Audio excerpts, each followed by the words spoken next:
Ancient Arabic sources indicate that there were at least 3 Muslim voyages from Muslim Andalusia to the New World. Abdul Hassan Ali ibn al-Hussein ibn Ali al-Masudi, who lived from 871 to 957, writing in the meadows of gold and quarries of jewels, wrote about the voyage of Kashkash ibn Sa'id ibn Aswad in the year 889, over 6 centuries before Columbus. According to the account, Ibn Aswad sailed west with a Muslim crew from Delba, the same port from which Columbus would later sail some 6 centuries later. He found a new world and returned with wealth and booty from across the Atlantic. Approximately 1 century later, Abu Bakr ibn Umar al-Khatiyya reported that Ibn Farouk in the year 999 sailed west across the Atlantic, landing in the Canary Islands in February of that year, and then continuing west until discovering 2 islands, presumably in the Caribbean, which he named Capraria and Pluitana. He returned to Spain in May of 999. And Al-Idrisi, the famous Muslim cartographer and advisor to the king of Sicily, wrote in his Excursions of the Longing Ones and Crossing Horizons about a group of 8 Muslim sailors who sailed west from what is today Lisbon, Portugal, sailing west across the Atlantic, and they sailed for 31 days before they landed on an unknown island and were captured and held prisoner by American Indians for 3 days. On the 4th day, stop and think about this now. On the 4th day, a translator arrived who spoke Arabic and arranged for their release. Obviously, there had been a great deal of sustained contact, quite possibly from Muslim West Africa at that point, for an American Indian to have become fluent enough in Arabic to have been able to serve as translator. Anyway, he arranged for their release and they returned safely to Andalusia. But it wasn't just from Muslim Andalusia. Sheikh Zain Abdin Ali ibn Fadl al-Mazandarani sailed west from Tarfaya, Morocco in the year 1291 and landed on a green island, again presumably in the Caribbean, and returned safely to Morocco. But perhaps the most impressive of all the Muslim voyages to the New World, which we can today document, concern the Mandinka of West Africa. A new empire soon grew up along the Niger River. A young prince of the Mandinka people, related to the Soninka, took control of the former capital of Ghana in 1235 and established the Empire of Mali. Mali became rich, powerful, and the envy of other African nations. Mali's territory expanded north and west of the Atlantic Ocean. The people of Mali accepted Islam. This shared religion gave Mali closer ties to the Muslim cities of North Africa. And as Mali expanded its empire, it helped spread Islam. Writing in the Pathways of Sites in the Provinces of Kingdoms, Shihab ad-Din al-Umari recounted a conversation that he had with the famed Mansa Musa, who was traveling through Egypt in his famous Hajj pilgrimage. Mansa Musa set out for Mecca, but he didn't make the journey as a humble pilgrim. Mansa Musa turned it into a royal occasion. It's said that Mansa Musa and his followers spent and gave away gold so generously that they upset many of the local economies they passed through. Mansa Musa used his wealth to spread the religion of Islam. He brought Egyptian artists to Mali to build fabulous mosques. He also brought Muslim scholars to teach the basic beliefs of Islam. Mali's standing in the world soared, and even more trade and wealth came to its market cities.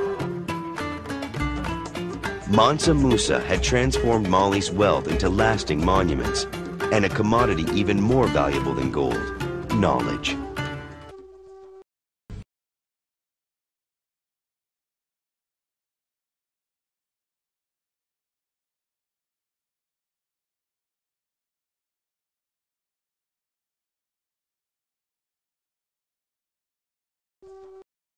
And according to Mansa Musa, a few years before, his older brother, Abu Bakari, who was then the ruler of the Mandinka Kingdom of Mali, had sent 2 expeditions west across the Atlantic, 2 fleets.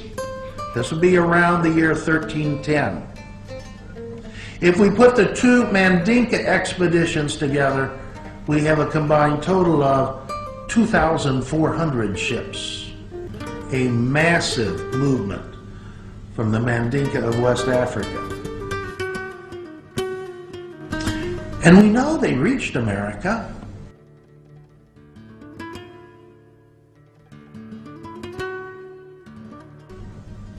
We know that because of the linguistic evidence, if for no other reasons. There is today in South America an American Indian tribe that uses Mandinka ideograms as its form of written communication. And there is in North America an American Indian tribe located in the middle of the Atlantic seaboard, which back around the mid-18th century, a Moravian missionary went and studied with them and wrote a dictionary of their language. Modern linguists looking at that dictionary have discovered that many of those words are in fact Mande, the language of the Mandinka Indians.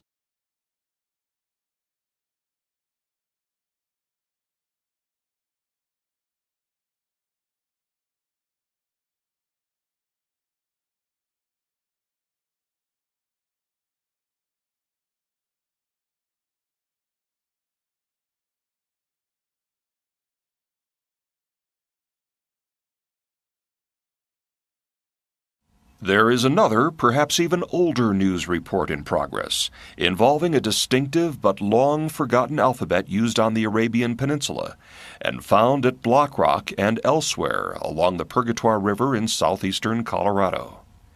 Ali Ahmed Ali Ashari is a researcher, writer, and member of an ancient tribe residing in Oman on the southern end of the peninsula.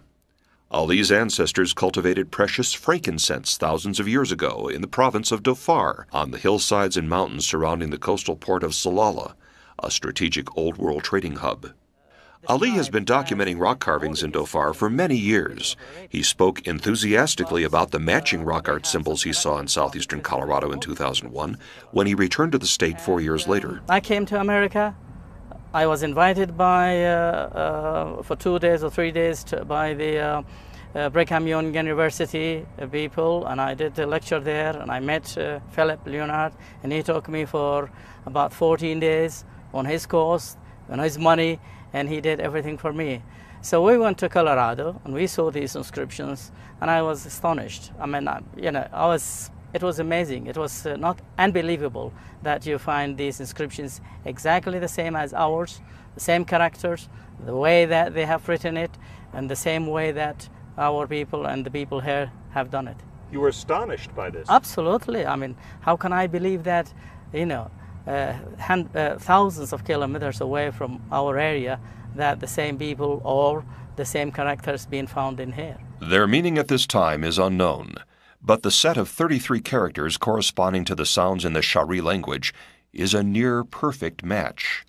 28 of the sounds correspond to 28 common characters with the Thamudic alphabet, and 4 of the 5 distinctively Dhofari characters are nowhere else to be found outside of Dhofar but on the rocks of southeastern Colorado. We believe those 5 characters represent the additional 5 sounds in their language.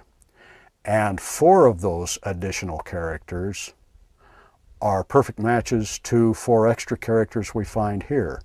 And the 5th character does not appear to be related. The implications of these finds are mind-boggling. By seeing those characters, those inscriptions, the Colorado ones and see ours, you never think that, I mean, these are different. Here's yet another tantalizing link. Notice how this Colorado rock engraving of an ocean-going vessel in use more than a millennium ago compares to the rock art of an ancient ship with the same distinctive rigging and hull in Dhofar, halfway around the globe. We'll update this new older news at archaeoastronomy.com and perhaps in a future documentary. And at least one Central American Indian tribe has clan names that correspond exactly to clan names of the Mandinka.